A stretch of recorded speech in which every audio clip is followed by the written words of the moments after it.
gentlemen, and welcome to the Test Bed. It's a creative space just south of the river, and it's associated with the Doodle Bar next door. And I gather that there are extraordinary conferences here and parties, and we can't think of any better place to launch a manifesto. I'm Sal Brinton. I'm the president of the Lib Dems, and I'm just going to say a couple of words about how it is for us at the moment in the country and how our manifesto got to the place it did today. Many people here will have some inkling already, but I just want to say that I've been travelling around the country quite extensively since January, and I am really encouraged by what is happening in our held seats and our top target seats. In Eastbourne earlier last week, I saw the most amazing display of diamonds on every single main road into Eastbourne. And I now know that a number of our other seats are trying to match that, which is a good policy to have. In contrast in Eastbourne to hardly any of the other parties. And that's also true elsewhere. Where we are strong, our campaign remains incredibly strong. The last 5 years, you will know, and you will hear more in a minute, have been somewhat testing for us in government. But that was right. The first coalition in decades. But we were very clear in our manifesto 5 years ago about the promises on our front page that we wanted to deliver. And we have done. So in traditional Lib Dem style, I can say we have a record of action and we have a promise of more.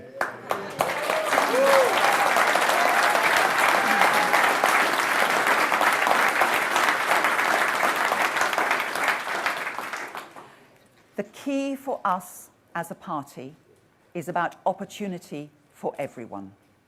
And you can only achieve that in a society that is balanced.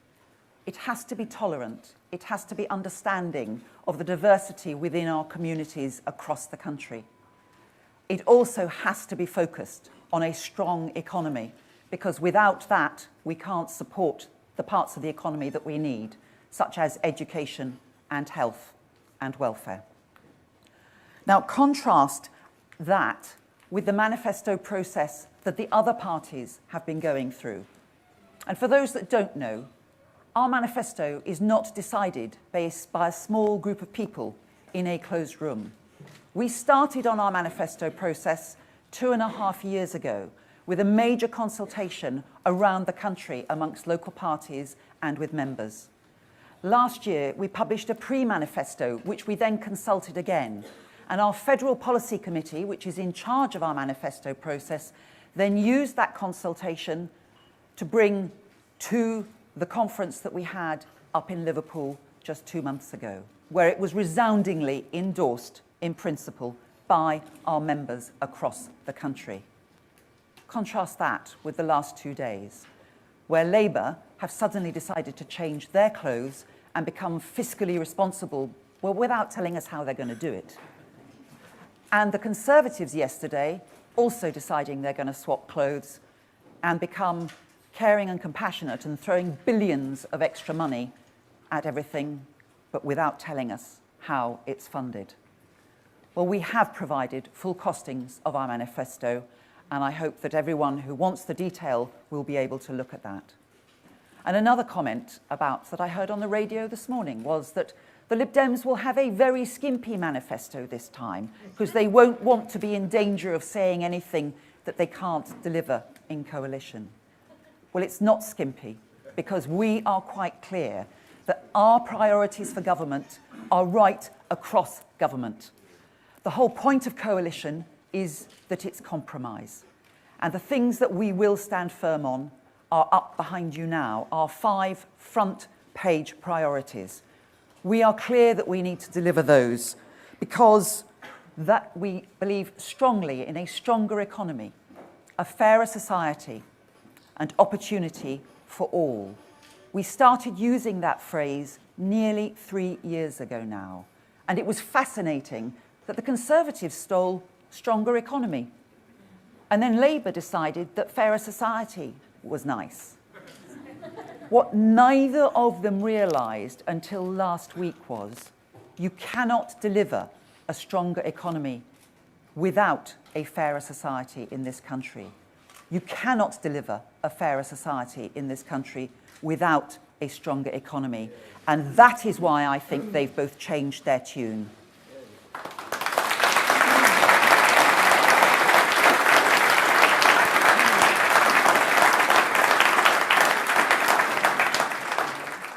So the UK needs a party that is prepared to set out its stall. This is our manifesto, and here to launch it formally for you, I am delighted to introduce the Deputy Prime Minister, the leader of the Liberal Democrats, Nick Clegg.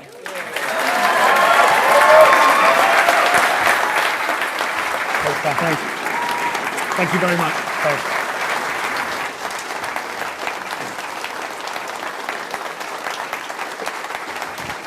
Thank you, Sal.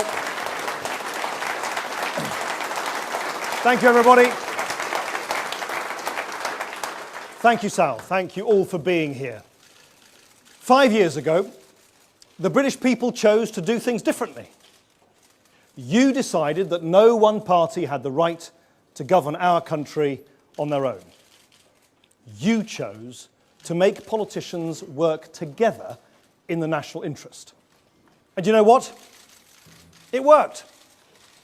Your decision turned round an economy in crisis and made it into the fastest growing economy in the Western world. Your decision made sure that the difficult choices needed to get us back on track were taken, but taken with compassion and a sense of fairness. Your decision meant that instead of a Conservative government chasing UKIP off to the extremes, you had the Liberal Democrats to keep the government stable and anchored firmly in the centre ground. But the truth is, I could be stood right here in front of you today in very different circumstances. 5 years ago, when you gave no party the right to govern on their own, when you gave the Liberal Democrats the chance to join the government for the first time in generations, we could have ignored you, taken the easy way out and said, no thanks. We could have left a Conservative Party without a majority in Parliament to deal with an economy on the brink of collapse. We could have watched them fail. We could have stood by as the economy went under and people lost their jobs. And we could have watched the Conservatives make the poorest in society pay the price. And then I could have stood in front of you today on platforms like this and criticised them for it. But the Liberal Democrats, we didn't do that. We did the responsible thing. We did the fair thing. We did the gutsy thing. We stepped up to the plate and put the good of the country first, even though it meant working with people we disagreed with, even though we knew we would have to make some compromises, even though we knew we would take a hit to our popularity. But you know what? Every day has been worth it, because we made Britain better.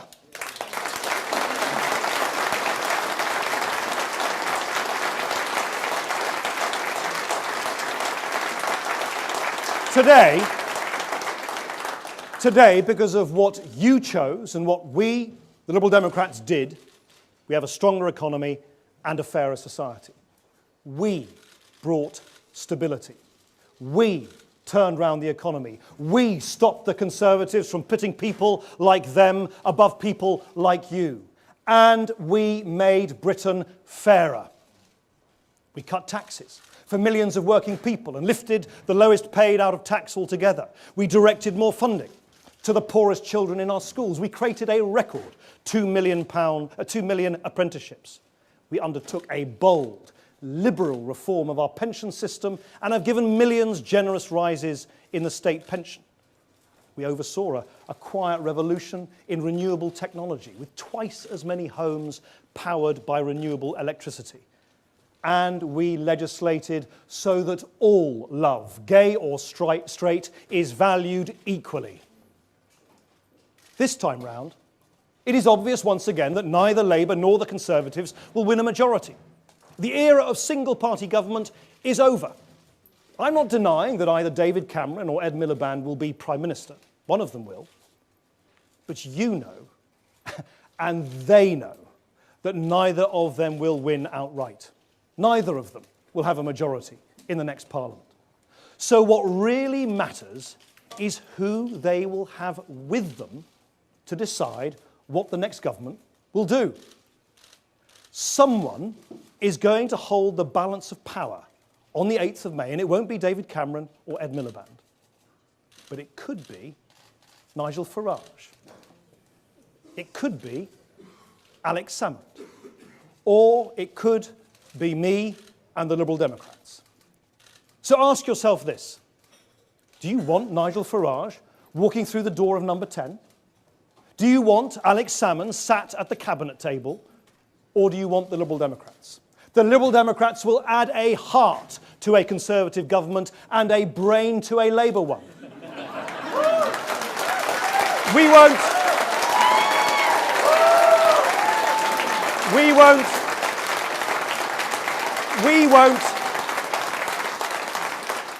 won't allow the Conservatives to cut too much and jeopardise our schools and hospitals, and we won't allow Labour to borrow too much and risk our economy again. But imagine for a moment, just imagine, what will become of our wonderful country in the next 5 years if Nigel Farage and his friends on the right wing of the Conservative Party are calling the shots.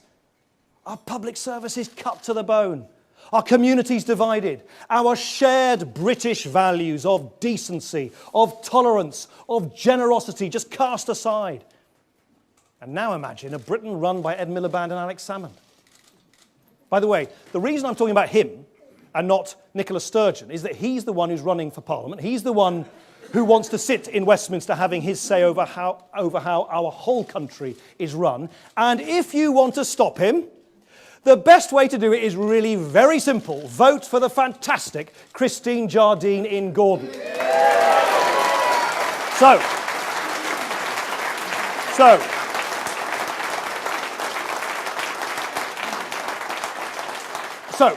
imagine for a moment Miliband and Salmond's Britain. Our economy crippled by reckless borrowing. Our children destined to pay for it for years to come. The future of our united kingdom in the balance once again. Last time round, you chose to end the old red-blue, blue-red pendulum swing that has shortchanged you time and time again. This time round, you decide what comes next once again. And that is why every vote for the Liberal Democrats matters. That's why every Liberal Democrat MP elected next month matters. Only the Liberal Democrats can make sure the next government keeps Britain on track. Every Liberal Democrat MP makes Labour's reckless borrowing less likely. Every Liberal Democrat MP makes George Osborne's ideological cuts less likely. And every Liberal Democrat MP is a barrier between Nigel Farage and Alex Salmond and the door to 10 Downing Street.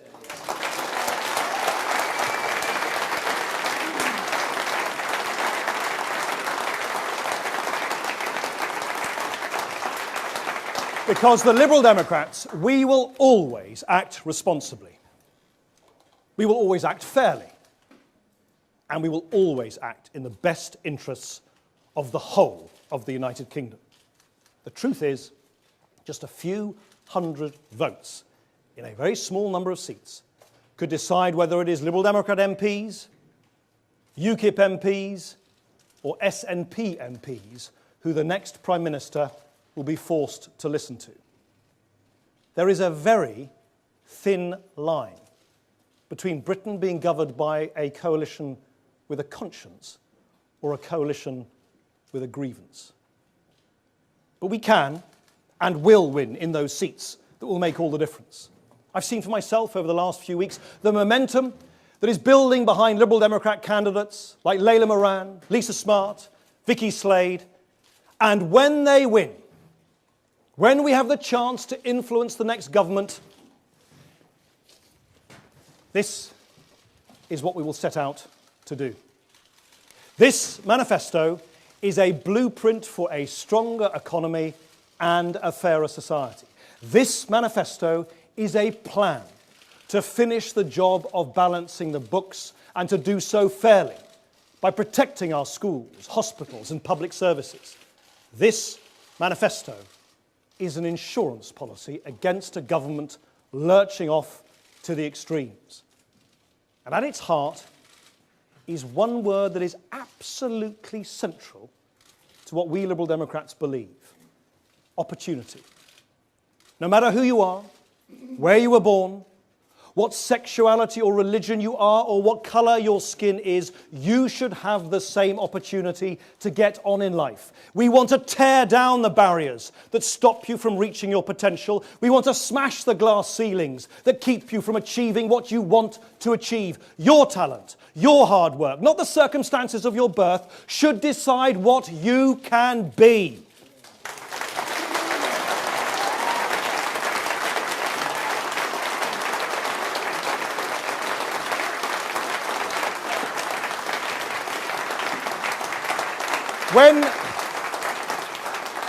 When we formed the coalition in 2010, 3/4, 75% of our manifesto became part of the government's agenda. The priorities on its front page: fairer taxes, investment in the poorest children in our schools, fixing the economy and political reform, became central to what coalition government did. And that's why this manifesto matters. It is a programme for a liberal government with decency, tolerance and generosity at its heart. And once again, we've set out our top priorities on the front page. Prosperity for all, with the budget balanced fairly and investment in a high-skill, low-carbon economy. Opportunity for every child, with guaranteed funding from nursery to 19, from cradle to college, and qualified teachers in every classroom. Fair taxes, with a further £400 tax cut for working people by raising the personal allowance to £12,500. Quality healthcare for all, with an extra £8 billion for the NHS and equal care for mental health. And our environment protected, with 5 green laws to protect nature and fight climate change. These are our top priorities. These are the things we will fight tooth and nail for in the next Parliament. And make no mistake, this is a programme for government, not opposition. It is not a shopping list of pie-in-the-sky ideas, but a set of proposals that builds on our record of action in government. We can say that we will cut taxes for millions of working people because that's what we've done every year in this government. We can say that we will invest in education because we have protected schools funding and created the pupil premium in government. We can say that we will properly fund the NHS and ensure equality for mental health because we have increased health spending. We have directed hundreds of millions of pounds to mental health treatment in government. I would not have recommended to the Liberal Democrats that we join the coalition back in 2010 if our front page priorities were not included in the coalition agreement. And I will take the same approach this time. That's why we have made our top priorities crystal clear this time. 5 steps to a stronger economy and a fairer society, slap bang on the front page of our manifesto. They are the building blocks of a modern, liberal Britain, where you, no matter what your background, have the opportunity to reach your potential.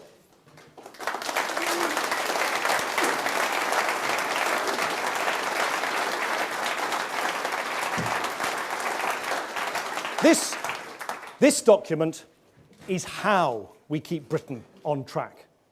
We won't lurch off to the right with excessive cuts as the Conservatives will. We won't lurch off to the left with excessive borrowing as Labour will. And we won't drag Britain away from the mainstream centre ground as Nigel Farage, Alex Salmond and their friends on the fringes will. You know, most people want a stronger economy and a fairer society, and they're fed up having to choose between one or the other. This manifesto proves you don't need to choose between them. If you choose the Liberal Democrats, you can have both.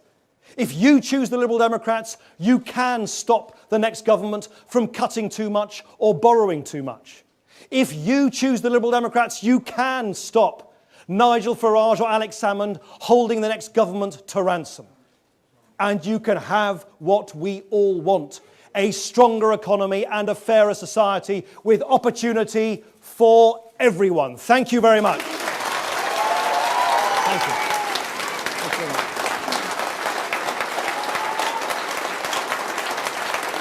Thank you very much. Thank you. Thank you. Thank you very much. Thank you very much. Right. Time for just a handful of questions. Who wants to go first? Adrian, yep. What do you hope the impact on... Hang on, you just wait for the... What do you hope the impact on spending on mental health will be for people with those difficulties? Look, I think what we are... First, by the way, before I say anything else, can I just pay personal tribute to you? I think what you have done with enormous personal courage to highlight what people face who have to live with HIV has been a real example to everybody. So thank you very much.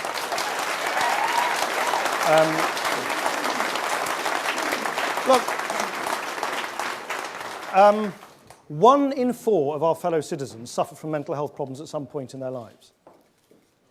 And yet there's been what amounts to, I don't know whether it was accident or by design, but what amounts to systematic discrimination over generations against those many, many individuals in our society who've had to suffer isolated, vulnerable, lonely, with mental health problems, who simply have not received the same treatment and compassion and support as those who have physical ailments. And so what we're kind of turning the page really on generations of inequality between mental health and physical health. We're not going to do it overnight. Mental health has been chronically underfunded for a long period of time. We've made a start in this government. We've started to lift the sort of lid on the stigma that has been attached to mental health for too long.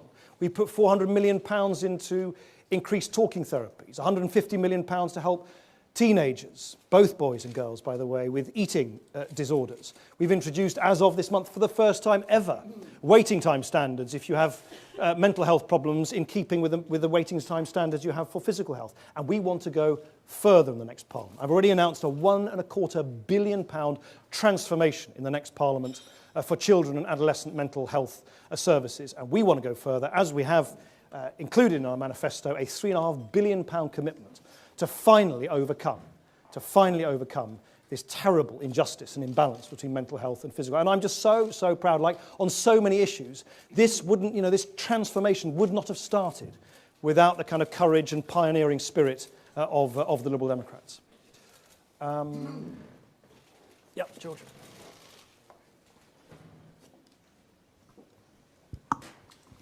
Thank you. George Parker from the Financial Times. Just a couple of quick questions. It seems fairly unlikely there'll be an EU treaty change in the next Parliament. Under what circumstances would you be prepared to back a referendum on Europe? And the second one is about the balancing of the budget fairly. I think something like 1% of the population already pay about 20% of taxation.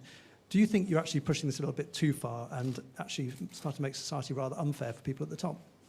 Sorry, say the last bit again. Do you think... What, 20%? I think something like 1% of the population currently pay about 20% of all taxes. Right. You have a raft of new policies to increase the tax burden on the rich. Do you actually think that you're starting to push that too far? Okay, look, on the latter point, let's just be clear. First, it's a matter of principle. We're still having to balance the books, right? We need to find £27 billion of additional spending reductions or tax increases to balance the books. And by the way, it's not just an economic necessity. There is actually there's actually a moral element to this. There is nothing remotely fair, which is why I'm so dismayed by the Labour Party's failure to spell out when they're going to balance the books, because there's nothing remotely progressive about shrugging our shoulders and just saying we'll get our kids and our grandkids to carry on paying off the mistakes of this generation. It's like Miriam and myself just kind of say, we can't be bothered to pay off this month's credit card bill. We'll just get our kids to do it for us. There's nothing progressive about it. So you've got to do it. So then the question is, how do you do it? Who pays? Who pays? And our answer is The people who pay to balance the books, it's got to be spread as evenly as possible. And of course that means you start at the top and work down. You don't start at the bottom and work up.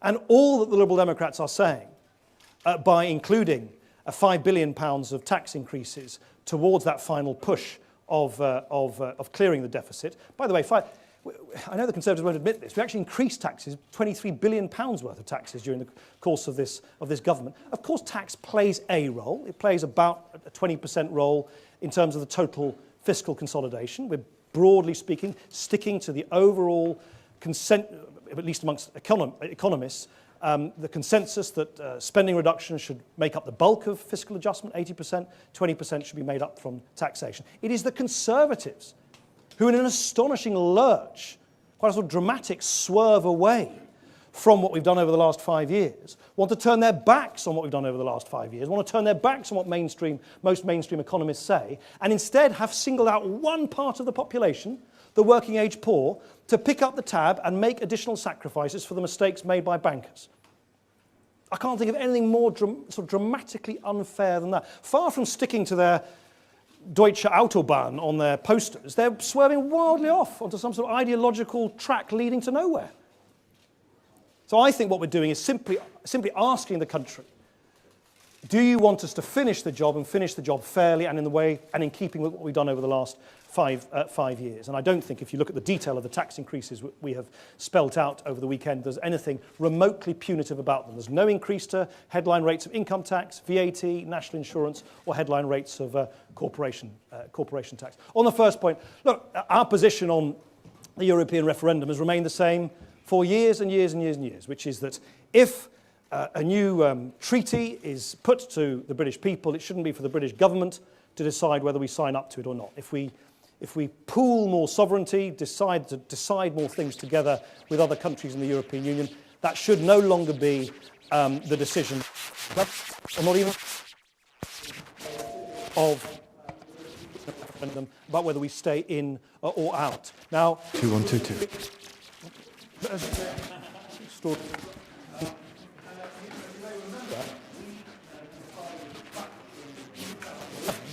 With 2011, that we would legislate to make sure that this was guaranteed in law from now on, so that no future government could ratify a treaty over the heads of the British people.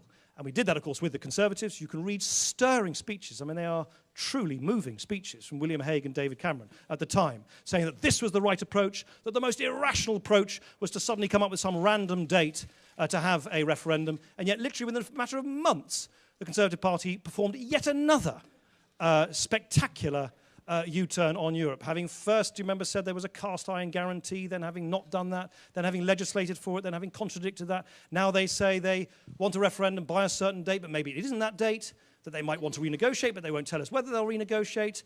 If they can't renegotiate, will they leave? One day they say they will leave, the next day they'll say... I just don't know what the Conservative Party will say next Tuesday, let alone in the next Parliament about Europe. Our position remains abundantly clear. Right.